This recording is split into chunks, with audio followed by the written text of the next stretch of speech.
Hi, this is Starkie Sowers. Welcome again to another Nutrition Mission podcast brought to you from Clark's Nutrition and Natural Foods Market. So today I've got like an exciting subject, an exciting moment. So I've got Nikita Austin with me this morning. Hello, hello. From the Zhou Company. Yes. What a wild name, Zhou, right? It is a fun name. Yeah, for sure. Yeah, it's just like a cool name. So, ultimately, I think of Zhou and I think of like a lot of different things. And, when it first kind of hit the market, I just remember seeing the label and it's so like unique, like big, bold words like blue light exposure, macular strength, stuff like that. And the other thing is like kind of the front of it just kind of looking kind of like, I don't know, Zen-ish or something, right? Well, which is where the name Zhou kind of plays in, right? Because if you guys ever Google Zhou, it's an ancient Chinese dynasty. Oh, so that's the Zhou dynasty, right? And that's kind of, and I'll talk about how the brand started and how that name came in with the brand. So it has almost like a little Buddha board effect. Okay. The Buddha board with the sand, and you kind of like, if you're stressed out, don't worry. Yeah. You just like play with the Buddha board and it brings you down. That's the idea. Yeah, so it kind of has that look as if it's almost like played with the sand as well. That's where it came from. Yeah. So anyways, when I saw it, I was like kind of attracted to it, thinking that's very different, Yeah. And so ultimately, but it was kind of an interesting history, so to speak, right? I think the first thing we got was the goat weed stuff, right? Yep, the horny goat weed. It's our first product that we actually had. Right. Yeah. So obviously a tonic herb formula. So, a lot of people don't know about goat weed itself. Goat weed is actually a yin-yang stabilizer. Okay. Actually helps with lower extremity strength.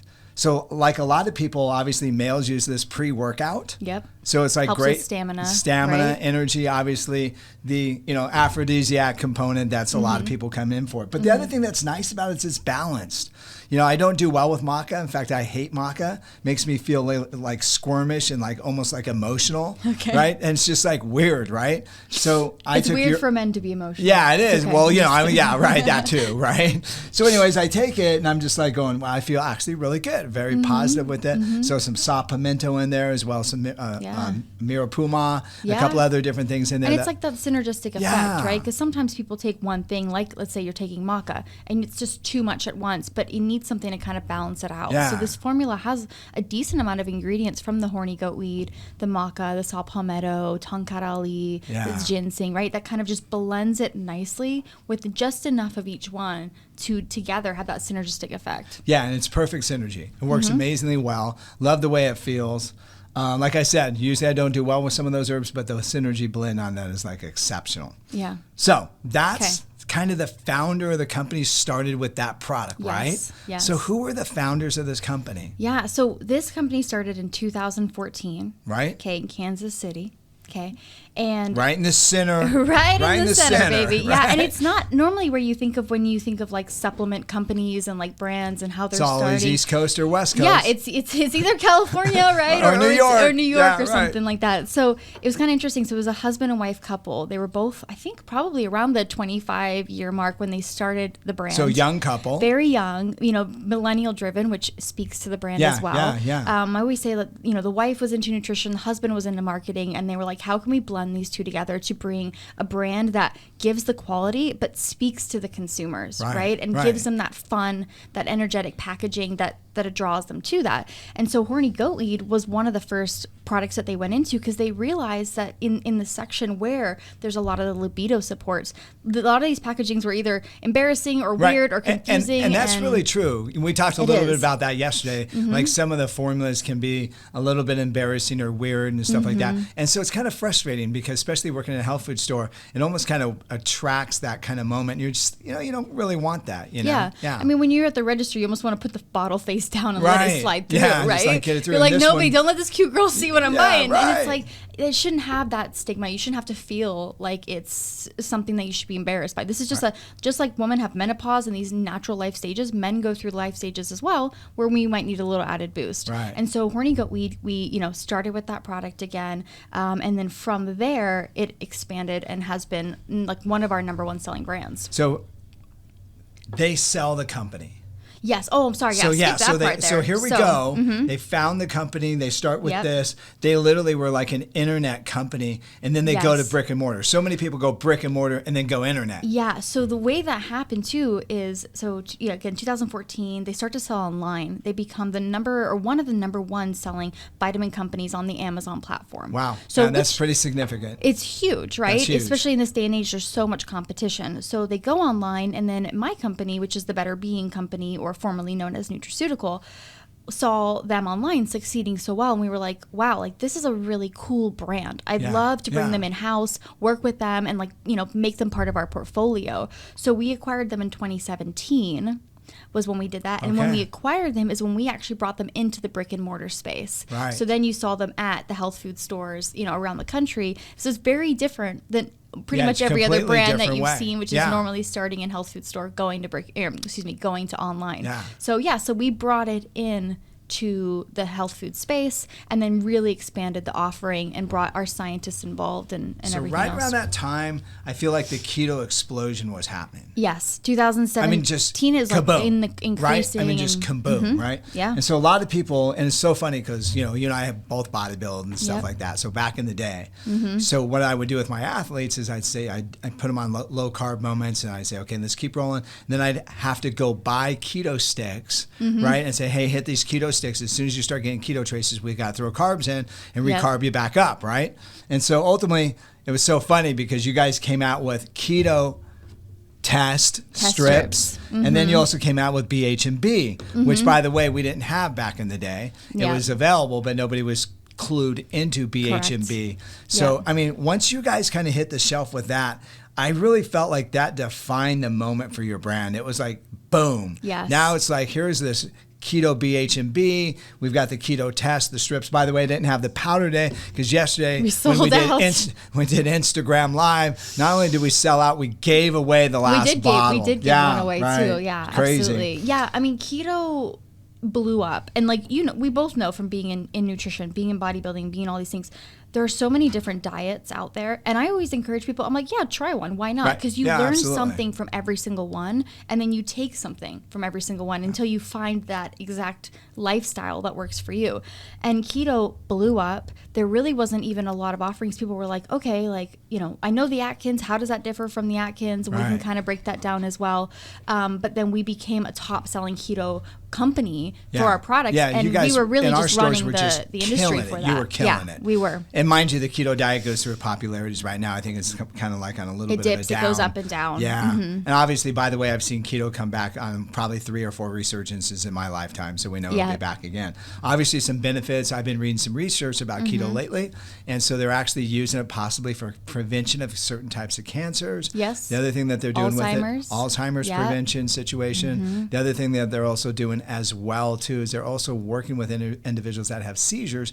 And they actually are starting to show that it may be beneficial with people that suffer from seizures. Obviously, in a situation that big, you want your medical doctor to be hanging with you and giving you some advice and making sure that you're there. Open that conversation because there is tons of study. In fact, the keto diet originated a lot when we look backwards from those who had autism, right, or those who even had seizures and issues that we knew had sort of this energy, this spike, and we wanted to kind of neutralize, internally, especially with something like seizures, right? That's so big. Right. So the keto is past a diet. It's definitely medically important as well, and can benefit a lot of people. So it's funny because I always get the American Journal of Clinical Nutrition, and they're really conservative, right? And so then, of course, I read bunches of journals and things of that nature. But recently, they've been really pumping keto in a couple of different aspects. Another aspect as well, too, is helping them with the control of diabetes. And they kind of paralleled, like, hey, the typical food guide pyramid, type of diet. And then they did keto. And so they basically said, well, here's the deal. Keto brings the sugar balance in faster than anything else. Obviously, one of the problems that they oftentimes do is they manage it with drugs and things of that nature. So it's kind of hard to tell, whether they're doing this studies with it. Well, in this study, they were using drugs as well. So, obviously, if you're using drugs, you're going to be able to manage it, right? Sure. But for people that are trying to manage it without, out, there's a lot of doctors that are working with people doing the keto. So yeah, good managing moment. your blood sugar, managing the spikes. Let's kind of like hit some keto moments. Okay. So keto is usually about 60-70% fat. So you got about maybe 10 to 15, maybe 20, depends on who you are, percent protein, and like 5% or less in carbs, right? That's about right. So, I brought bread today because I had to have carbs, right? No, I'm teasing you. So that said, what you're trying to do is you're trying to train your body, so to speak, to get in a position to where it's actually relying on fats as an energy source. But the brain can't burn fats as an energy source, okay? Right. I mean, you get some of the small fatty acids for the most part. And it works on inflammation. But the body's brain can use ketones as an energy source. And that, of course, comes from fat metabolism. So ultimately, why would I want to use a BH&B ketone product? What was the driving idea on this for us? Yeah, I think, getting into ketosis, right? Like you were saying, your body's so used to breaking down carbohydrates. It's what we do. It's the quickest source of energy. We get glucose from it, and then that's our energy source for the day. So while you're going through this process of changing into this ketosis state, you're reducing your carbs, you're reducing your proteins, which you guys is important to remember, because if you have too much protein, it flips into sugar. Yeah, the body will use that instead of the fat, and it's confused. And that's what kind of differentiates it from Atkins, because Atkins was high carb, high protein. Right. And again, it's not to say that's bad. It's just understanding the differences between them, where this is way more high fat and then lower carb. Yeah. And so once you finally get your body to go, okay, you're giving me, not enough carbs and protein. I need something for energy. So I got to flip the switch. Yep, exactly what it is. It's flipping the switch. Now I'm going to start breaking down fat and using that for energy, because again, the fat then turns into ketones. We're basically giving you ketones in either a powder or capsule format. So that's the BH&B advantage. You've got the immediate ketones going to immediate situation where now you've got ketosis already being produced, stops what we call the keto flu. Yes, the keto flu. Yeah, so you guys, if you know somebody that's starting the keto diet, bear with them for a week, okay? Because it is hard on the body. You're literally flipping the switch. And so you go through this flu where you're like maybe moody, maybe sweating, kind of just in general, your body's changing. Feel good. Yeah, and so taking these ketones, even in the beginning, especially in the beginning, I think is really nice. Kind of balances it out. Yes. By the way, great energy source. Now, the powder you have too. So BH&B. So let's talk a little bit about BH&B too. Okay. So it's beta hydroxybutirates. Right. Okay, that's what that stands for, the BHB, right? And these are basically ketone salts. Right. Okay, so they're more almost like a salt, but when you look at the label, you'll see BHB and it's connected to magnesium, or BHB connected to sodium. Right. And these salts are basically, again, what the ketones are. And so when you consume them like that, especially when you're on the keto diet, it feeds your brain, it feeds the energy, it revs up that system and keeps it going. So the salts are okay. It's not going to throw your carbohydrates out. By the way, aren't right? the salts a postbiotic? Are salts, okay, you consider them more of a postbiotic? Not salts themselves. Okay. The butyric acids. Oh, yes, sorry. Butyric correct, acids, correct. Yeah, so when we talk about like what happens to probiotics in the gut and how it converts, body, and the postbiotic. Probiotics come by, they chew up fiber, and they basically, for lack of better terms, crap out butyric acids. Yes. All right? Yes, that's the postbiotic process, right? By the way, that's going to be a huge push in the future, postbiotics. So literally by using these, you're actually taking postbiotic products. Yes, absolutely. In fact, butyrate, the word butyrate and the conversation around it right now is really big as postbiotics are increasing in the market. Right, so I'm going to see how we're going to kind of, in our next innovation, next innovation mix is like, these two together. Yeah, for kind sure. of a cool moment. Yeah, so then you've got the keto sticks. Yeah. So if you find out like you're going into ketosis, then you're okay. And mind you, that's the goal. Now, I think it's also critical to remind people there's a difference in ketosis and diabetic ketosis. Oh, right. Big difference. Ketosis is a normal process that your body would go into. We're going to talk about indigenous societies that have probably stayed ketosis all the time. All right, so then ultimately what happens in this situation, diabetic ketosis comes about because they're not able to metabolize any type of carbs, things of that nature. And so what happens is the blood acidity changes and causes ketosis in a different way. Not to be confused or... Correct. Yeah, definitely keep separate. So now let's talk about indigenous societies that are probably ketosis all the time. Mind you, we got to roll the clock back. Yes. Okay, so we got to go back like for that. this one. So one of my favorite, by the way, we've talked on the program, we've talked about ketosis, and we've talked about the ketogenic diet. We've also talked about the bulletproof diet. Yep. We've also talked about a couple of other different types of diets and we've actually done programs just on these things as well. Okay. All right. So one of the things we talked about is metabolic typing diet. The metabolic typing diet basically was proponed by individuals that kind of worked with kind of looking back at some of the research that's been done back in the day, as well as looking back to Chinese medicine and all sorts of other different things. And one of the things that they came up with, there's a guy named Pottinger Price. And this guy, basically what he did, he lived in Loma Linda, right down the street from the Loma Linda store, okay, which wasn't there at the time, obviously, right? Sure. So, and this guy was a dentist. And so he was like, I want to find healthy people. And so imagine 1930, 1940, you have all the refined sugar stuff starting to creep into the diet. Yep. We haven't even started discovering all the vitamins. We've got like maybe B1, B2, and B3. Right. And the rest of them haven't been discovered until like 1950 something, right? And there's nutrient deficiency diseases that are rampant and things of that nature. Like, maybe your friend has pellagra. It's like, don't go to Joe's house. He's got pellagra. You're going to get it. It's a communicable disease, right? No, it's a nutritional deficiency disease of vitamin B3, right? Yeah. And so ultimately what happens is this guy starts touring the world and looking at indigenous societies. So he like goes to Switzerland first, and he goes into Switzerland. He basically goes and looks at these people, and they're basically eating like oats and milk and cream and cheese and all these. And of course, by now we know a little bit about cholesterol, and everyone's like, oh my God, these people are going to die. Oh, well, for 2,000 years, this is what they've been doing. And so you're from Hungary, right? So probably similar diet, right? Yep. And so ultimately what happens here is they start looking at it and they're going, okay, his assessment was, open up your teeth. He's a dentist. I'm going to take a picture of your mouth and your jaw and your teeth, right? Yep. So then he found identical twins, and one of the twins like moved to England and went on the diet, which was like the sugar, the white man's disease, white flour, white sugar, white, white, all that stuff. The white carb diet. The white carb diet. And so he takes a picture of what used to be two identical twins looking exactly the same, and his jaw structure, he loses teeth, his facial structure, his body structure, everything changed. And his health went like into the toilet. Yeah. All right, so he, in his quest, went to the Northern Territories. Where's the Northern Territories? Any idea?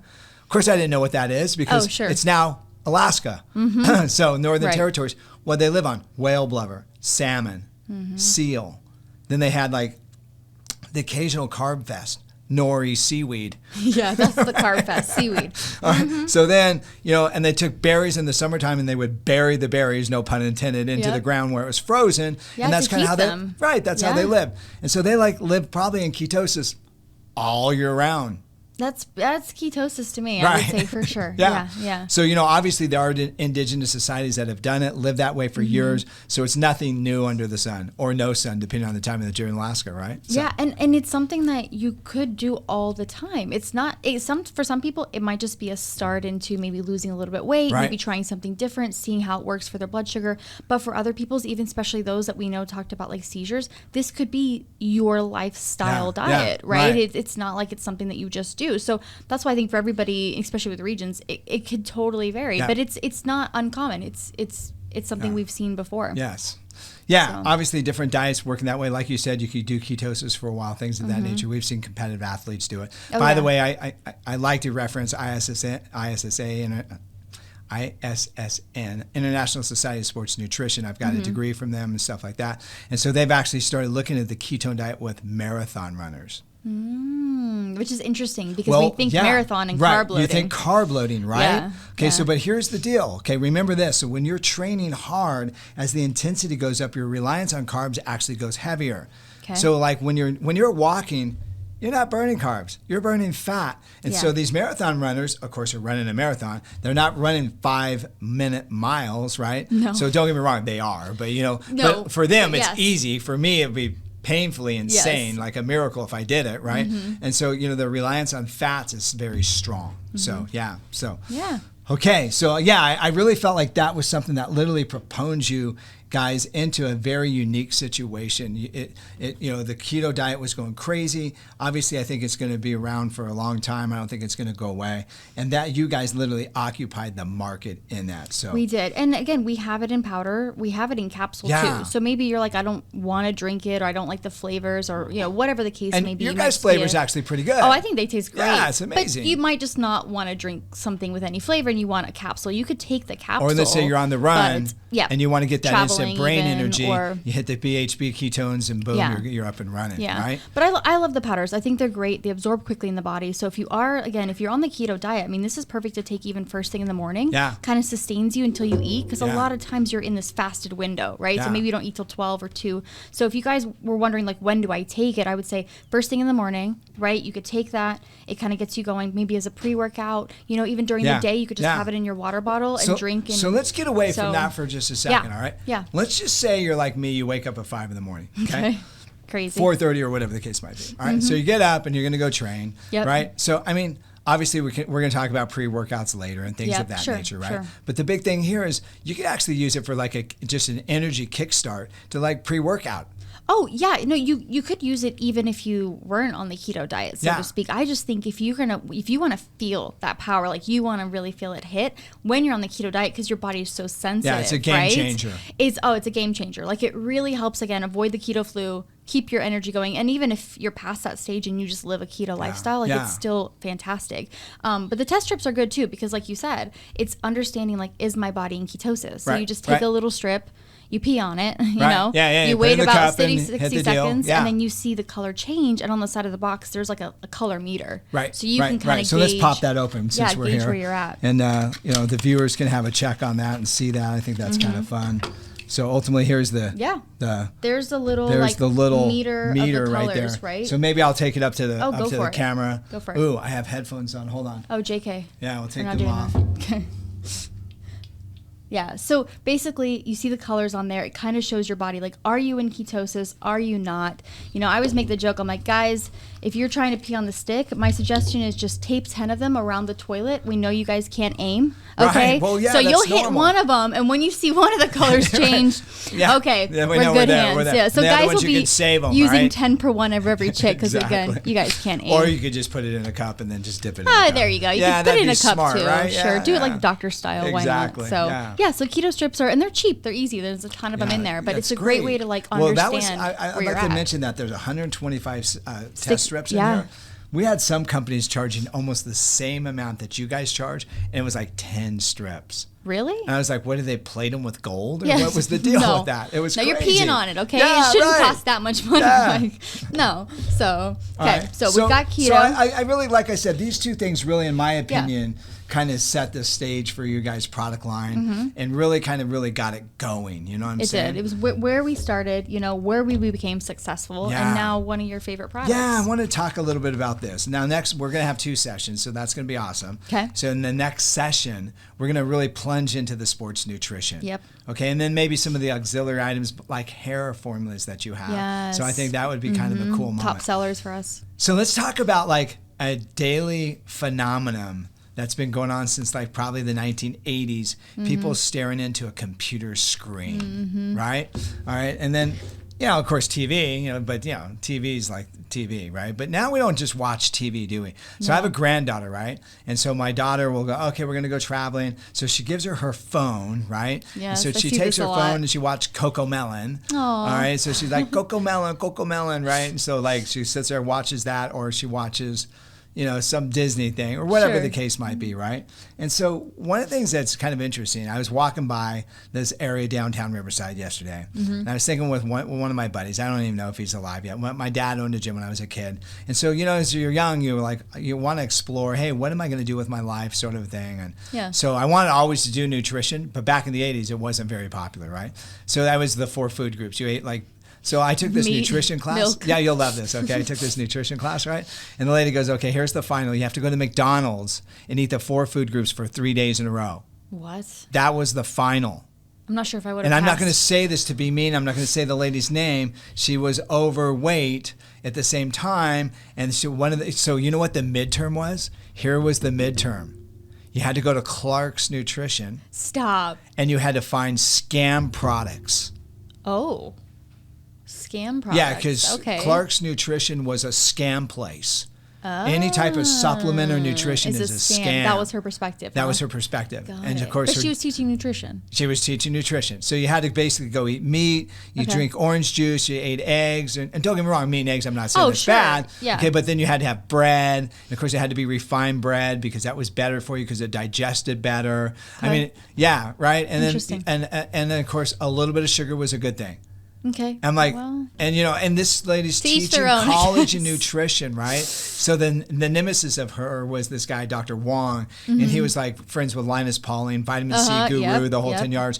And he's on the other side of campus going, oh my God, don't listen to her. She's an idiot. So it was a great spot to be at. So that said, I went to visit one of my buddies, and I was thinking, should I do nutrition? Should I not? This guy's a computer guy. Computers were new in the 70s. Yeah. And so this was like late 70s, early 80s. So I went in and looked at him, and he's like, on this computer screen all day long.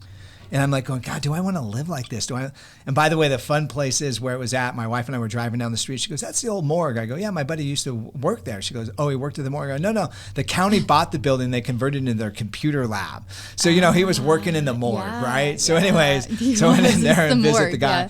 And so now everyone's in front of a screen. And so, so as we know, you've got the eye, and the back of the eye is the macular area. That's kind of where the photos take place, right? So if that degenerates, then you've got like black holes in your vision. Yeah, I feel macular degeneration, right? I feel like even myself, I'm 30, and even from the 90s till now, we still had so much, whether it was, your TV or something. And I feel like even my eyes are getting poorer as I go on. And so it's either our phone or our iPad or, even the GPS in the car, whatever it is, there's constant screens being thrown at us. And we're not doing enough to protect that and at least try to get us back to normal, let alone improve our eyes, get us to a normal state to reverse or kind of balance that degeneration of our eyes. Right. So that's why we came out with Screen Eyes. Yeah. So it's our cool. Stop. And it's a gummy, which is, gummies sometimes can't fit a lot of nutrients in. Yeah. But in this one, we could. Yeah, you can. Mm-hmm. You've got the therapeutic dose in here, so you got 20 milligrams of lutein. Yep, so lutein is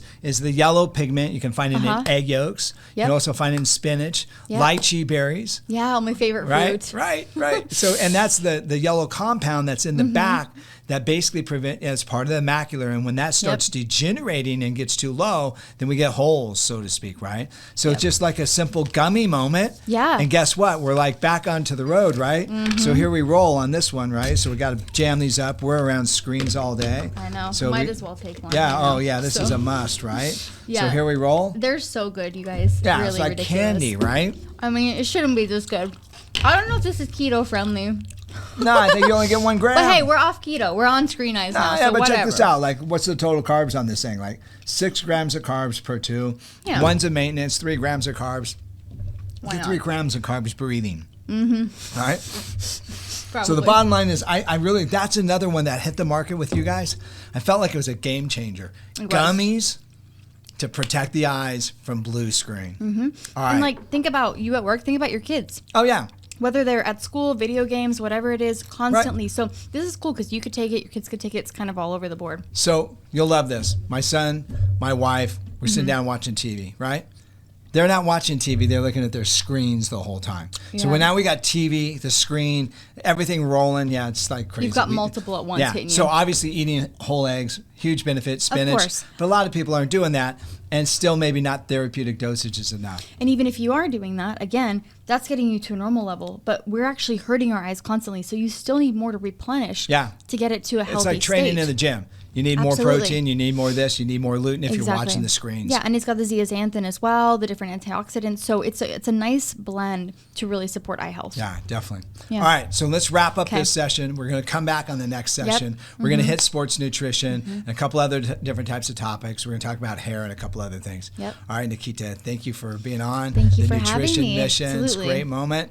So, all right, we'll go close this out. Okay, and round 2, here we go. All right.